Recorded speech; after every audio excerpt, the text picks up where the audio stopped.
గోవిందరావు గారు. అధ్యక్ష, ప్రతిపాదిత బడ్జెట్ పైన ప్రసంగించే అవకాశం కల్పించినందుకు మీకు కృతజ్ఞతలు తెలియజేస్తూ, మా దేశపతి శ్రీనివాస్ గారు, మా సునాచారి గారు చాలా విషయాలు మాట్లాడారు.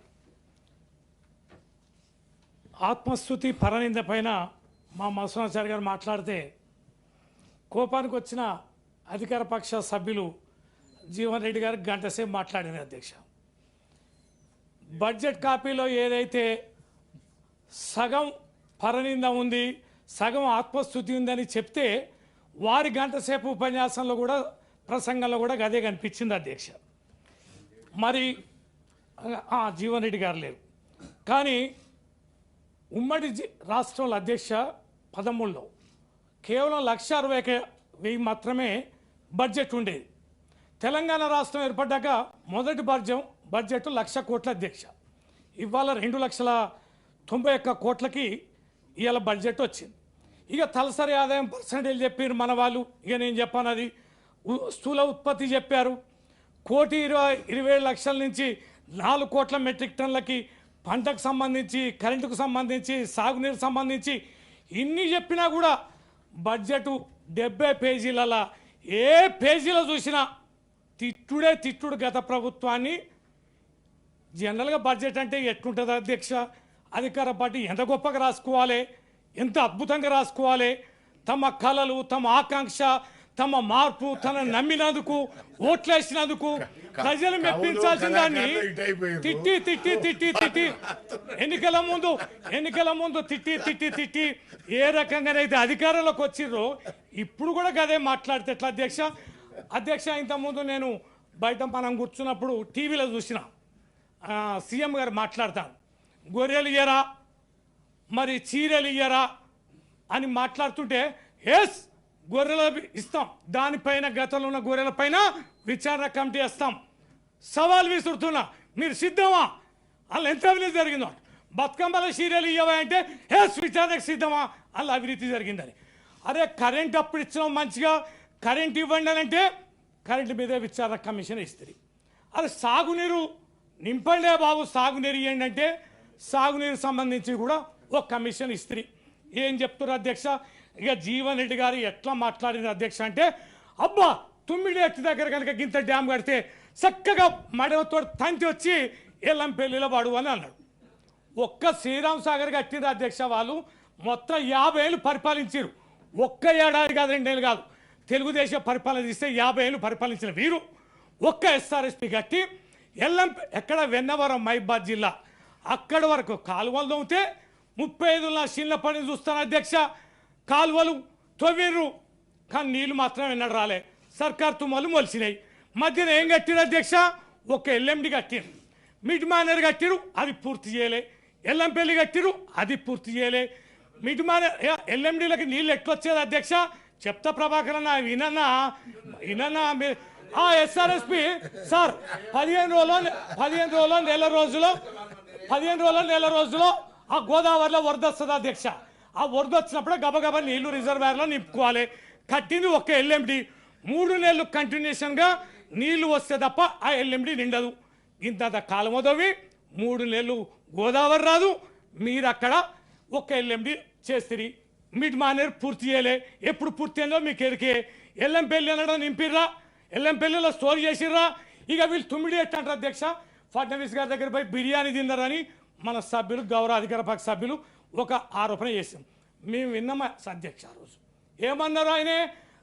నేను రాజకీయంగా ఎదిగింది అక్కడ ప్రాజెక్టులు కట్టొద్దనే పోరాటం మీద, నేను బ్రతికుండగా అనుమతులు ఇచ్చే ప్రసక్తే లేదు, మీరు ఎక్కడైనా నిర్మించుకోండి అని చెప్పని అన్నాడు. ఇది అయ్యే పరిస్థితి లేదని మనం మేడి గారి దగ్గర ప్లానింగ్ చేసుకున్నాం. వీళ్ళు అంత సిన్సియారిటీ నిజాయితీ ఉన్నోళ్ళు అయితే అధ్యక్ష, నువ్వు డ్యామ్ కట్టకుండా, అనుమతులు తీసుకోకుండా కాలువలు ఎట్లా దొమ్మినాం అధ్యక్ష? ఎన్ని పైపులు కొనుక్కొచ్చి అక్కడ ఏది ఎల్లంపల్లి నుంచి తుమ్మిడి దానిక కాలువలు ఎందుకు దొమ్మిర్రు? ఎందుకు పైపులు కొనేసిర్రు? ఆ డబ్బులు, కాంట్రాక్ట్ డబ్బులు ఎవరి జేబులో పోయినాయి? ఎవడ రిజర్వాయర్ కట్టకుండా కాలువల్లో మీ పైపులు కొనుక్కొచ్చి ఆడేస్తారా అధ్యక్ష? ఇది అవినీతిమయం కాదా? ఇది రైతుల కడుపు నింపే ప్రయత్నమా? తర్వాత ఇంకోటి అధ్యక్ష, మీరు గోదావరి మీద మన తెలుగుదేశం గవర్నమెంట్ వాళ్ళు ఒక దేవాదుల పంపులు పెట్టిరు అధ్యక్ష. గోదావరి నది ఇట్టుంటుంది, ఒడ్డునేమో ఇట్లా పంపులు పెట్టిరు అధ్యక్ష. గోదావరి ఫ్లడ్ వచ్చినప్పుడు మాత్రమే ఆ పంపుల దగ్గరికి నీళ్ళు వస్తాయి, అప్పుడు మడ్డు వస్తుంది, బ్యారేజ్ కట్టలే అధ్యక్ష. బ్యారేజ్ కట్టకుండా కంతరపల్లి దగ్గర బ్యారేజ్ కడితే అక్కడ కోయలు తిరుగుబాటు చేస్తే అక్కడ ఫౌండేషన్ తోతో పోయింది అధ్యక్ష. తిరిగి మేము తుపాకుల కూడా దగ్గర బ్యారేజ్ కట్టి ఇవాళ దేవాదుల ఫోర్స్ వర్క్ తీసుకొచ్చాం. ఇవాళ ఇరిగేషన్ మేము అనేది ఏంటి, ఎన్డిఎస్ఏ ఆపింది అన్నది, ఏదా రిపోర్ట్ ఇవ్వండి, ఎంతవరకు ఆపుతున్నది, గేట్ ఎంతవరకు ఓపెన్ చేయమన్నది, ఫ్లడ్ ఎప్పుడు వస్తుంది, గోదావరి నీళ్లు వరద వచ్చేటప్పుడు గేట్లు ఓపెన్ చేసి సముద్రంలోకి నీళ్లు పంపించి పంపింగ్ చేయకుండా రిజర్వాయర్లు నింపకుండా చేయడం అనేది మార్గమైన విషయాన్ని ఈ సందర్భంగా మనం చేస్తున్నా. విద్యుత్కు సంబంధించి ఎంత తీవ్రమైన ఆరోపణలు అధ్యక్ష.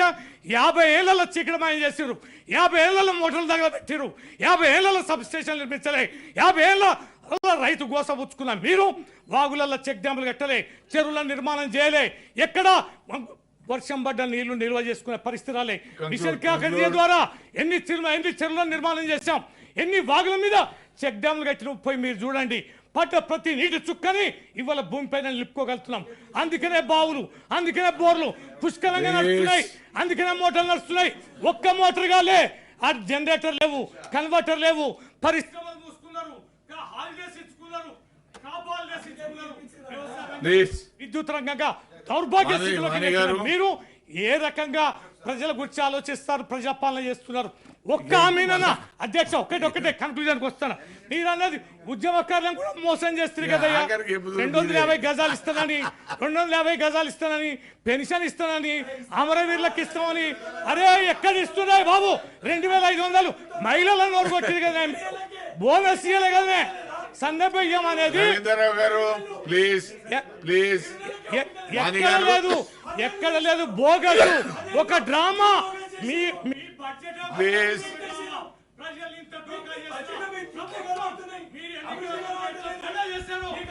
ప్లీజ్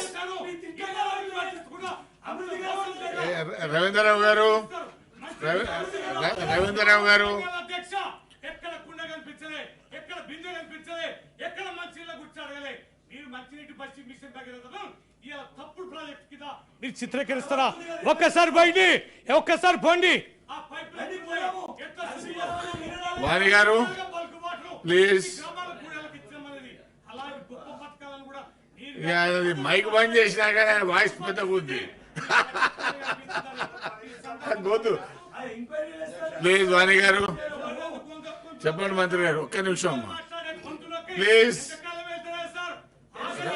అధ్యక్ష, గౌరవ మంత్రి గారు జనరల్ ఇవాళ మాట్లాడద్దు అనుకున్నా కూర్చున్నా. అయితే మీరు కూడా ఆనాడు గౌరవ పార్లమెంట్ సభ్యులు, ఆనాడు ముఖ్యమంత్రి కిరణ్ కుమార్ రెడ్డి గారు, ఆనాడు ముఖ్యమంత్రి చౌహాన్ దగ్గర వచ్చి మనం ఒప్పందం చేసుకోకపోవడం గల కారణం ఏంది, ఎత్తు తగ్గించొద్దని మన దగ్గర కూడా పట్టుదల, ఉమ్మడి రాష్ట్రంలో ఉన్న ముఖ్యమంత్రికి ఉన్న పట్టుదల, ప్రత్యేక రాష్ట్రం వచ్చినాక ముఖ్యమంత్రికి ఎత్తు తగ్గించి నేను బాగా సంగలు కొట్టినా అని చెప్తే ఏమో అధ్యక్ష. మీరు ఆనాడు మీరు పవన్ కుమార్ బన్సాల్ గారు నీళ్ళ శాఖ మంత్రి కేంద్రంలో, మీరు కూడా ప్రత్యక్ష సాక్షి, మనం అందరం కూర్చున్నాం ఆ రోజు. ఒకటే ఆ రోజు తీసుకున్న నిర్ణయం ప్రకారంగా ఎత్తు తగ్గించామని చెప్పారు. మీరు ఎత్తు తగ్గించి గొప్ప పని చేసినా చెప్పుకుంటే మంచిది కాదు, సభ తప్పుదో పట్టద్దని చెప్పడం కొరకు మాత్రమే లేచిన. దాని తర్వాత మీరు ఎన్ని మాట్లాడినా, నేనేం మాట్లాడినా దాని కార్యక్రమాలు అన్నీ కూడా ప్రజలు గమనిస్తారు. అందుకే మార్పు కోరుకున్నారు. మొన్న పార్లమెంట్లో మీకు ఎంత పెద్ద రిజల్ట్ ఇచ్చారో తెలిసి కూడా మళ్ళీ ఇంకా కూడా మార్పు చేసుకోకపోతే మీరు దాని మీద మాట్లాడుతుంటే తప్పైతే అధ్యక్ష. మీరు ప్రత్యక్ష సాక్షి కాబట్టి సభలో ఉన్న సభ్యులకు తెలవాలనే ప్రయత్నం చేసినా ఎత్తు తగ్గించింది వాళ్ళు. వాణి గారు మీరు మాట్లాడేటప్పుడు ఇస్తాను ప్లీజ్.